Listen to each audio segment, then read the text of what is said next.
this instead. Murray off play action, back in the pocket, pump fakes, throws across the middle, caught by Connor, 45-50, into Charger territory, 45-40, near side 35-30, 25 and out of bounds at the 21-yard line with 1:34 to go. Who else but James Conner with another catch and run to put the Cardinals in scoring range, down 1 with 1:34 to go. Play of the game. You earned yourself an ice bath and a cocktail with that run, James Conner. Enjoy yourself, man. Yeah, we could end any trade talk for James Conner, man. He's not going anywhere. Led the offense, 19 carries, 101 yards, which was a 5.3 yard per carry average. That 101 yards, by the way, the most allowed by a single player by the Chargers this season. The most allowed. Plus, he had a couple of catches for 51 yards. The big one, the 33-yarder, put him in field goal range to win the game. On this season, I thought this was remarkable. 109 carries for 504 yards. He's on pace for 1,224 yards, which would shatter his all-time best, which was last year when he had 1,040. He would beat it by 180 yards, so basically shattering it.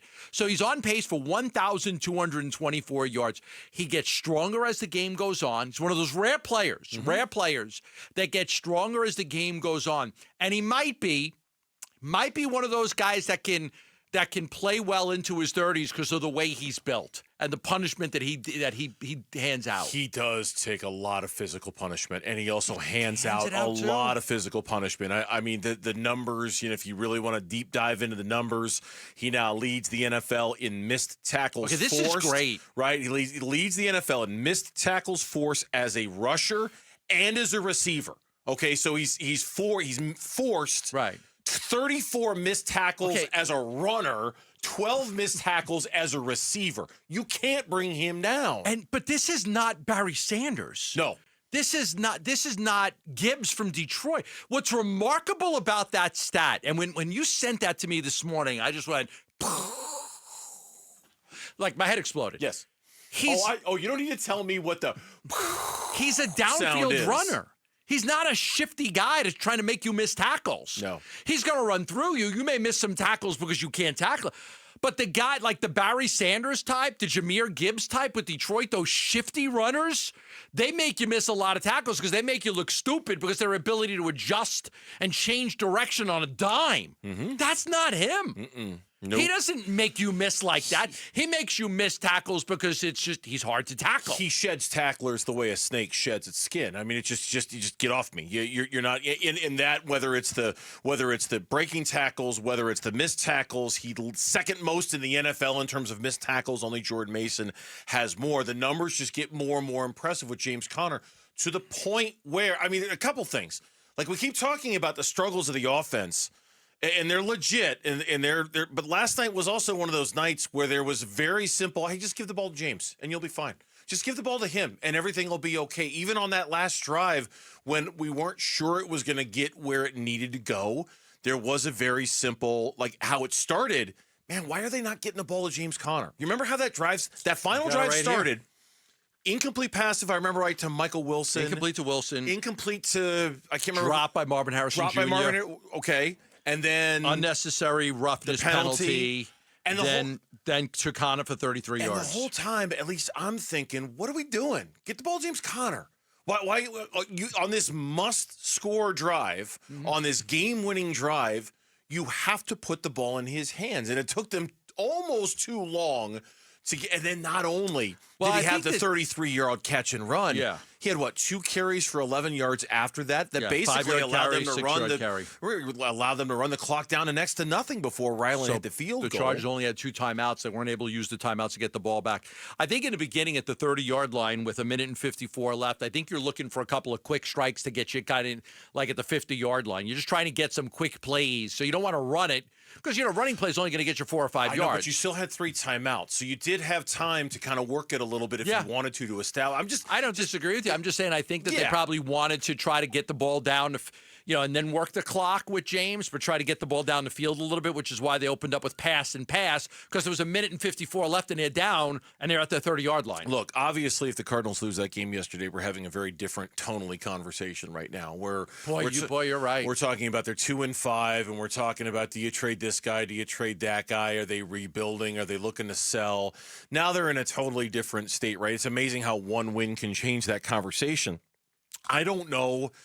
Like, if they were going to trade somebody, I would have thought it would have been Buddha and not James. Now that they're 3-4, they're not going to be trading anybody.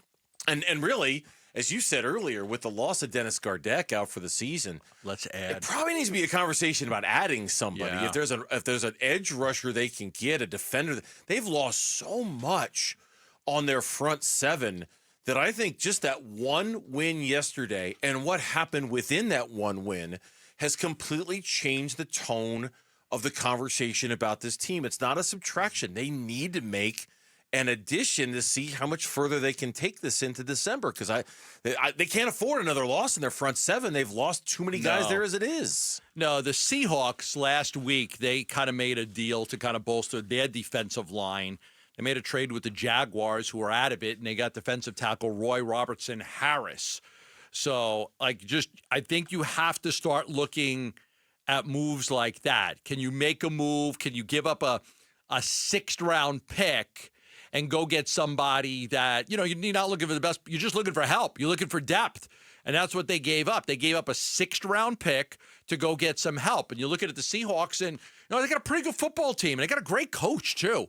So that's a move you have to make, I think, if you're Monty right now, especially if you win this Miami game. Yeah. If you win this Miami game, I might be willing. No, am I giving up a first, second, third, or fourth rounder? No. I might give up a fifth or a sixth rounder if I can get a player that can help me. And we're not talking about a frontline guy. You need depth. You need another guy in the rotation, somebody else you can put out there.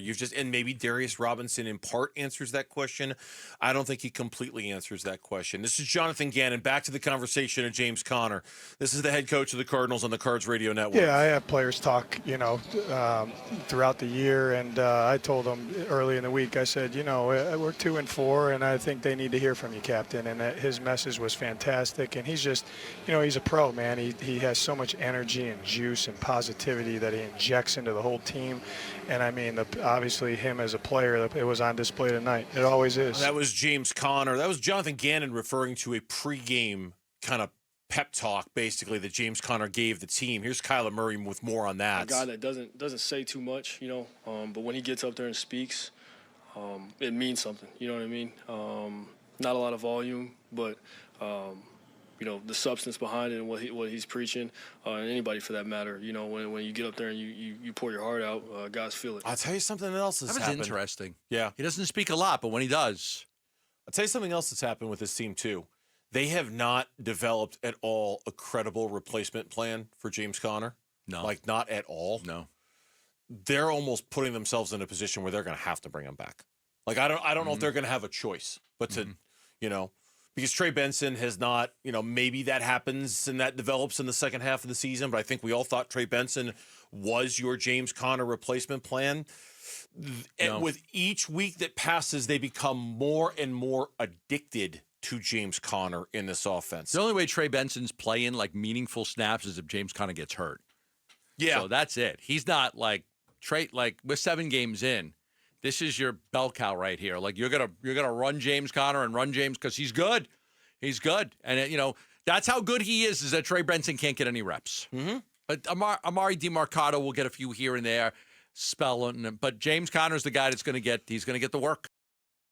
Thanks for watching Burns and Gambo. Click to see more from the guys and hit the button in the middle to subscribe so you never miss a video from Arizona sports.